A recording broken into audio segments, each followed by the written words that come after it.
안녕하세요. 우리 이웃집 이야기를 들려주는 인생고개입니다.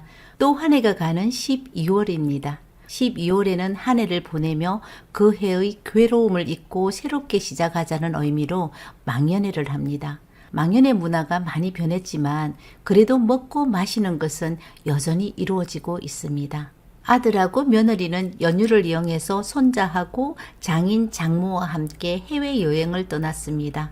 요즘 자식들 모두 그렇지 하고 마음을 달래보지만 서운한 마음은 어쩔 수가 없었답니다. 우울한 마음에 친구에게 전화를 해서 점심 약속을 했습니다. 그때 시집간 딸이 전화가 왔습니다. 엄마, 나 지금 지훈이 데리고 갈 테니까 지훈이 좀 봐줘. 우리 오늘 친구들하고 망연회 하는 날이야. 약속 있다고 말하기도 전에 끊어진 전화를 뚫어져라 보다가 친구에게 어쩔 수 없이 전화를 합니다. 정수가, 오늘은 점심 못 먹겠다. 딸이 점심 같이 먹자고 한다. 이렇게 둘러대고 전화를 끊었습니다. 전화를 끊고 혼자서 중얼거리죠. 저거 자식 저거가 좀 키우지. 엄마가 어디 지 종이가. 딸이 현관에서 엄마 아빠 갔다 올 때까지 할머니 말 잘 듣고 있어 하고 바쁘다며 성걸음으로 갔습니다. 무정한 갓이나. 며느리는 그렇다 해도 내 딸은 또 왜 저래. 신세 한탄하면서 자식 부탁 들어주지 말고 긴 이유 설명 없이 안 된다고 말씀하시는 편이 훨씬 더 좋습니다. 부탁 들어주고 뒷얘기하는 것보다 훨씬 더 좋거든요. 참 이해하기 어려운 부분이 왜 부모는 오늘 엄마 약속 있다고 말을 못하고 살까요? 사위 보기 미안해서 말 못한다는 사람도 있더라고요. 하다 며느리 눈치에 사위 눈치까지 보고 살아야 합니까? 허기야 제가 알고 지내는 사람은 사돈 눈치까지 보았습니다. 아들 장가 보낼 때 집 마련 못해줘서 또 손자 키워주지 못했기 때문이죠. 요즘 정말 많이 바뀌었습니다. 딸과 같이 한번 살아보신 적 있습니까? 친정엄마와 딸에게 발생하는 갈등은 며느리보다 더 심각하고 마음의 상처를 받기 마련입니다. 너무 친하기 때문에 친정엄마를 막대하는 거죠. 며느리는 그나마 기본적인 예의는 갖추지만 딸은 기본적인 예의마저 무시할 때가 많습니다. 자식하고 부모의 갈등은 세대 차이에서 많이 발생합니다. 변화를 무시하고 나 때는 말이야 하는 말을 반복하고 사회가 새롭게 변화함을 받아들이지 못해서 오는 갈등도 많습니다. 요즘 자식들은 기본이 대학 졸업을 하고 많이 배워서 부모 말에 순종하지 않습니다. 취업하기 위한 지식만 머리에 담았을 뿐 인간이 살아가는 기본 예의는 너무 무시하고 살아가고 있습니다. 그리고 부모들이 자식들을 자기밖에 모르도록 키웠잖아요. 자식들에게 바라지 마십시오. 자식 내외지간 잘 살면 된다고 생각하면 됩니다. 부부는 이혼을 하면 남이지만 부모 자식은 안 보고 살 수는 있어도 끊을 수는 없는 관계입니다. 알고 보면 우리 이웃에도 부모와 자식 관계가 원만하지 못한 집 정말 많습니다. 그럼 왜 부모와 자식 간의 갈등은 생기고 풀어갈 수 있는 방법은 없을까 하는 생각이 들죠. 그럼 그 해법을 한번 찾아보겠습니다. 부모와 자식 간에도 예의가 있어야 합니다. 이제까지는 내 소중한 아들이었지만 그리고 내 소중한 딸이었지만 성인이 되고 결혼을 하면 부모의 소중한 아들과 딸보다 누군가의 아내, 누군가의 남편임을 부모들은 인정을 해야 합니다. 우리가 어릴 때는 절대적으로 자식이 부모한테 의존할 수밖에 없는 삶을 살았습니다. 하지만 부모가 나이가 많이 들었다고 자식이 어릴 때처럼 생존 자체를 자식에게 의존한다는 것은 가능한 일이겠습니까?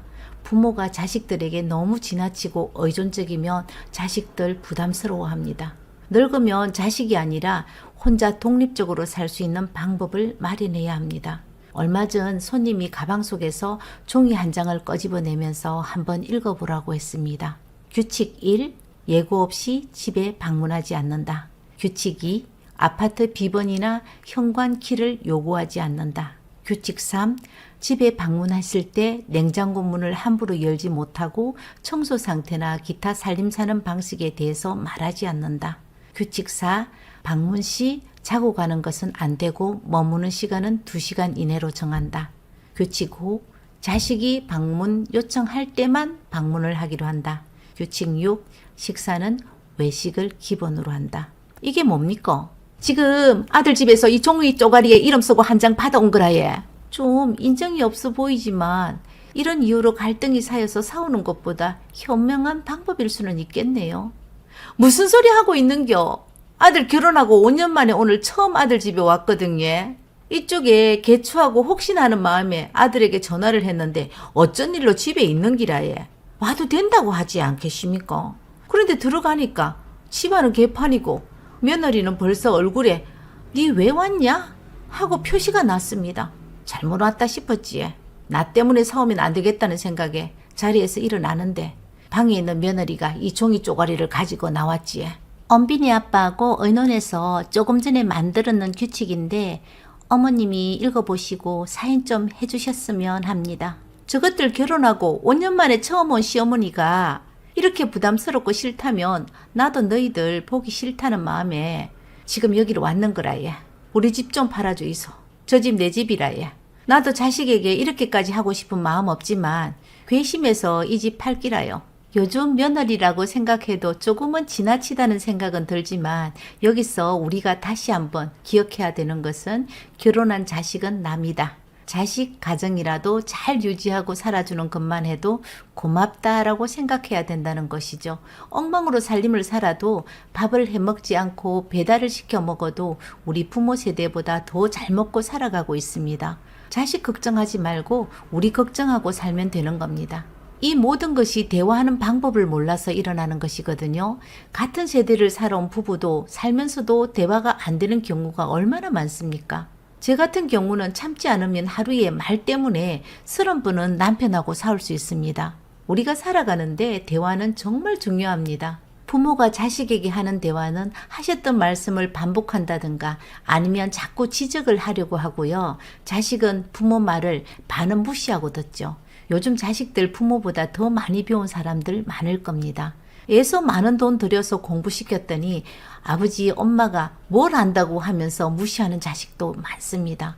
부모가 잔소리처럼 습관적으로 했던 말 반복해도 자식에게 하고 싶은 말 다 못하고 있습니다. 물론 자식들도 어떻게 다 하고 살겠습니까? 그래서 대화의 시간은 일부러라도 만드는 것이 좋습니다. 부모가 자식에게 하는 대화법 중에서 제일 좋은 대화법은 길지 않고 간단하고 명료하게 하는 것입니다. 그리고 꼭 이중적인 말은 하지 않는 것이 좋습니다. 요즘은 환갑을 하지 않잖아요. 하루는 딸이 엄마 환갑인데 여행 갈래요? 라고 했거든요. 누가 요즘 여행을 간다 카드노? 됐다 마. 그런 쓸데없는 일을 벌리지 마래. 진짜로 신경 쓰지 않고 넘어가는 딸에게서 느껴지는 섭섭한 마음은 무엇일까요? 자식에게 무엇을 바랄 때는 정확하게 내가 원하는 구체적인 말을 해야 합니다. 애매한 말을 해놓고 섭섭한 마음은 앞뒤가 맞지 않잖아요. 우리나라 말 참 어렵습니다. 부모 자식 간에 제일 중요한 것은 거리가 필요한 겁니다. 그래야 원만한 부모 자식 간의 관계가 유지가 되는 겁니다. 보고 싶은 사람도 그리울 때가 좋습니다. 부모와 자식은 안 보고 살 수는 없겠지만 무조건 가까이 있다고 좋은 것도 아닙니다. 자식 때문에 애 끓는 부모도 있고 철들지 않는 부모 때문에 힘든 자식도 있습니다. 부부는 싫으면 헤어지면 그만이지만 자식은 현실적으로 끊을 수 없잖아요. 그러니까 부모와 자식도 가끔 한 번씩 보는 것이 최고입니다. 자식은 자식 입장이 있고 부모는 부모 입장이 있기 때문에 서로 구체적인 삶을 요구하지 않는 것이 좋습니다. 이제는 부부 중심으로 사셔야 합니다. 자식이 모두 성인이 되고 결혼을 했는데 언제까지 자식에게 간섭을 하고 자식에게 대접을 받기를 원하십니까? 자식들에게 가장 큰 선물은요, 돈보다 부모가 짐이 되어 어깨에 올라타지 않는 겁니다. 아프지 마시고 없는 돈 자식에게 물려주지 말고 오늘부터 본인을 위해 살아가면 됩니다. 얼마 전 함께 살고 있는 막내딸과 아빠가 부딪혔답니다. 이사한 탓으로 몸살 기운도 있고 하루 종일 한 끼도 못 먹고 있는데 막내딸이 아빠 괜찮아요? 말 한마디 없이 친구랑 저녁 약속 있다고 나간다는 딸에게 무척이나 섭섭하고 배신감 같은 것을 느꼈다고 합니다. 아빠는 모든 것을 딸 중심으로 생활을 했는데 딸은 아니다라는 거죠. 독립을 한다고 하면 시키지도 못하는 사람이 더 이상 같이 못 살겠다, 독립시키자고 난리치며 시끄러웠죠. 한두 번 있는 일이 아닙니다. 부모가 너무 많이 해준 만큼 바라는 것이 많아서 그렇습니다. 그때마다 이제 자식은 제 인생 살도록 간섭하지 말고 우리 삶을 살자고 얘기를 하죠. 다른 집에도 마음대로 안 되는 것이 자식이라고 하는데 자식들이 마음대로 되었으면 세상 부모들이 자식에 대한 섭섭한 게 하나도 없겠죠. 오늘은 내가 삼겹살하고 당신 좋아하는 소주 살게요 하면서 그렇게 달리고 살아갑니다. 이렇게 어느 집이든 살아가는 모습이 똑같습니다. 연탄 봉사하는 사람들이 행복하게 웃으면서 뉴스에 나왔습니다. 그리고 매달 희귀병 아이들에게 후원금이 빠지고 아프리카 굶주린 아이에게도 매달 후원금이 작게나마 정기적으로 나가는 것을 보면서 가장 가까운 내 부모에게는 자식된 도리로 어떻게 하고 살았을까 하는 것을 제가 돌아보았습니다. 부모님들 돈도 좋아하지만 대단한 것 원하지 않습니다. 아무리 보고 싶은 자식이라도 눈비 올 때 자식들 온다고 하면 그리움보다 걱정이 앞서 오지 말라고 하는 것이 부모 마음입니다. 안부 전화 가끔 하고요. 보고픈 손주 얼굴 자주 보여드리면 됩니다. 전 나이가 들고 알았습니다. 친구들이 친정엄마 때문에 가슴 아파 우는데 저는 저에게 잘해주시기만 하신 우리 시어머님 때문에 돌아가신 지 20년이 되었지만 찬바람 불면 생각이 나서 눈물이 납니다. 손뜨개질로 내 딸아이 조끼 만들었을 때 겉으로 곱다고 하셨는데 왜 그때는 못 들은 척 넘겼을까요?